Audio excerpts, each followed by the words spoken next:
absolute majority of Russian parliament members voted in favor of the bill in the second and third recitation, so the Russian State Duma voted for a bill filed the day before, which changes the rules for conscription for military service. At the same time, the Russian deputies immediately indicated innovations will affect everyone. Here we are talking about all those liable for military service. It will affect all citizens who are in the military reserve. Andrei Kartapolov, chairman of the Defense Committee of the State Duma of Russia, had a meeting of parliament.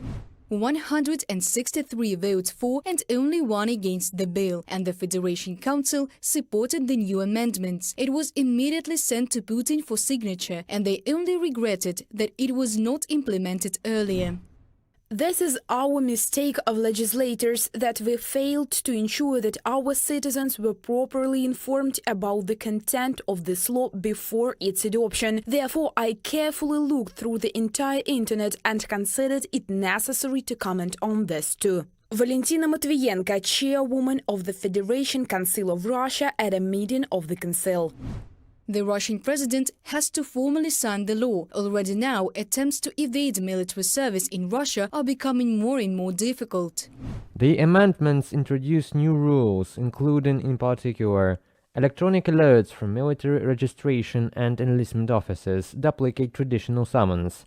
Both documents have equal legal force. The summons will be considered received from the moment it is posted in the personal account of the person liable for military service on the Gosuslugi portal. Summons to persons liable for military service can be sent by registered post. The summons will be deemed served after 7 days from the date of its placement in the register of subpoenas. From the text of the bill. In addition to the ability to draft people into the army online, the new amendments increase the punishment for attempts to evade military service. For example, for those who did not appear at the military registration and enlistment office within a certain period, a ban on crossing the border and arrest of part of the property is immediately provided.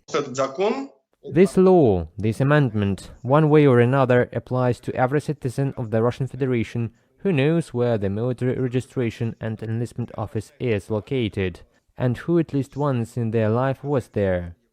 If the mobilization office knows about you, it will affect you. This also applies to those who left the country. They can also receive summons. If the military registration and enlistment office knows about you, it will affect you. This also applies to those who left the country. They can also receive summons. They also may be subject to sanctions that these amendments imply. So human rights activists warn, the only way not to take up arms after receiving a summons is to write a statement about alternative ways of military serving. There are simply no other options. You should present this application in any incomprehensible situation when you somehow find yourself in the military registration and enlistment office. You won't be able to sneak out of this anymore. Therefore, if you find yourself there, if you are dragged there, if you receive a summons, go there only with this application. Don't leave the house without it. Show an application. Insist that it is in your belief that you do not take up arms, that you do not participate in hostilities. According to Bloomberg, the Russian authorities plan to call on more than 400,000 recruits this year alone, most of whom will go to the war against Ukraine. And as long as there is no opportunity, the Russian authorities will try to get by with all possible methods without resorting to mobilization, which, as the publication explains, carries political risks for the Kremlin. Scandals in the theater sphere against the backdrop of the war are increasingly erupting in Russia. In the Russian drama theater of Ulan-Ude, a conflict arose between the actors. It was caused by ideological differences in views on the war unleashed by the Kremlin in Ukraine. One group of actors openly support the so-called special military operation, others are strongly opposed. The artistic director ordered those who disagree with the Kremlin's policy not to be allowed into the theater. 3 people will not be allowed into the theater while it's going on. On what grounds? On the basis of my order. Your word must be documented. You have already documented it. A teacher from Komi was arrested in December 2022. His trial will begin in April. A criminal case against Nikita Tushkanov was opened under the article on justifying terrorism because of a statement about the Crimean breach, and he is also being tried for repeatedly discrediting the army. The mother of the prisoner said that his grandparents were repressed during the Soviet era.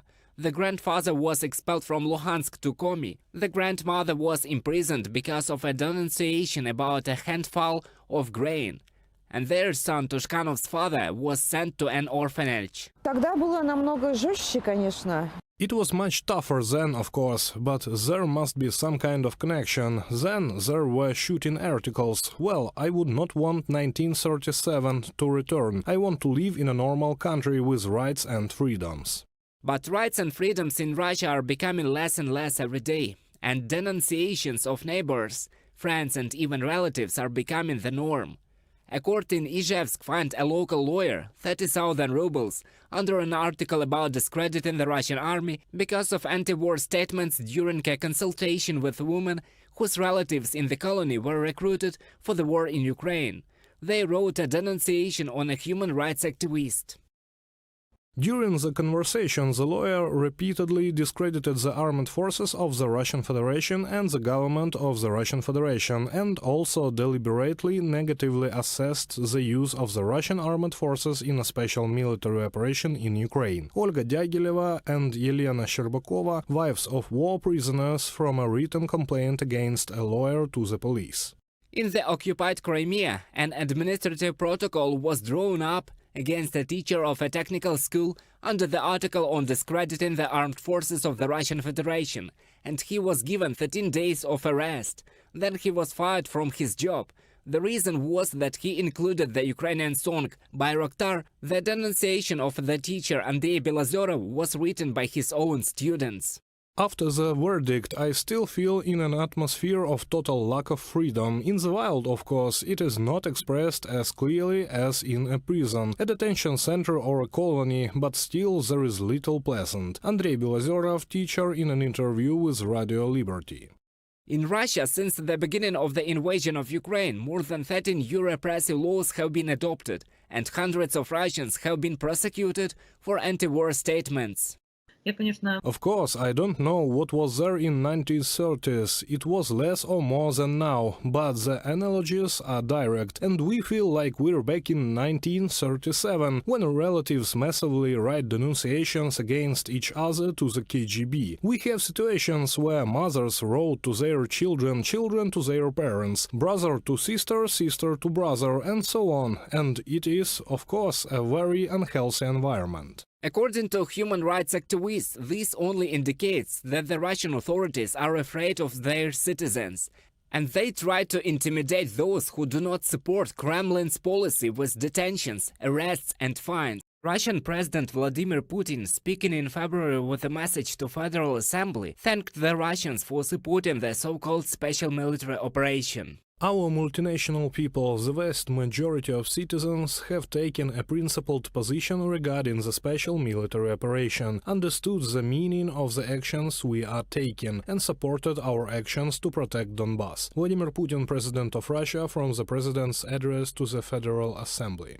Natalia Forad, a sociologist with Russian roots, believes that support for the regime in Russia is shown not only by those who received something from it, but also by those who got nothing. Moreover, they were forced to fight, thrown without training and equipment to the slaughter, but it is still right and it is necessary to help rather than oppose. The state is the parent that beats you. You are attached to it. You cannot live without it. It will be even worse without it. Now, if you are thrown into the street, where will you go? Your daily life will suddenly become very unsettled and very incomprehensible. At the same time, you understand that the state does not act in your interests. Natalia Forad, PhD at the Northwestern University Chicago, in an interview with Novaya Gazeta Europe.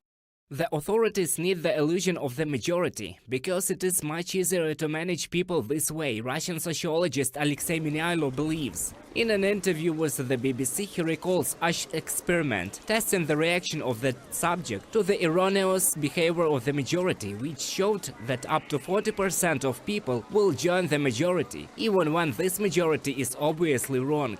And polls and these letters Z rallies, they are in fact needed to create the illusion of a majority, which allows you to make sure that people will not oppose. People of other views, different from the views of the majority, decide, well, I'm almost alone, or there are 100,000 of us in the whole country. Alexey Minyaevo, sociologist, in an interview with BBC. As a result, doubters and people of views that differ from the opinion of the illusory majority decide to keep a low profile. For example, one of the recent polls conducted by the independent Telegram channel SOTA about the arrest warrant for Russian President Vladimir Putin showed that the majority do not have a clear position. People simply do not understand what is happening and prefer to remain silent. Is there a threat now to Russian President Vladimir Putin in connection with this warrant or not? I can't judge. I'm not the ICC. We're not the ICC. Well, probably not. But the president is accused of kidnapping children. I don't know. They issued an arrest warrant for Russian President Vladimir Putin. How do you feel about this? Absolutely.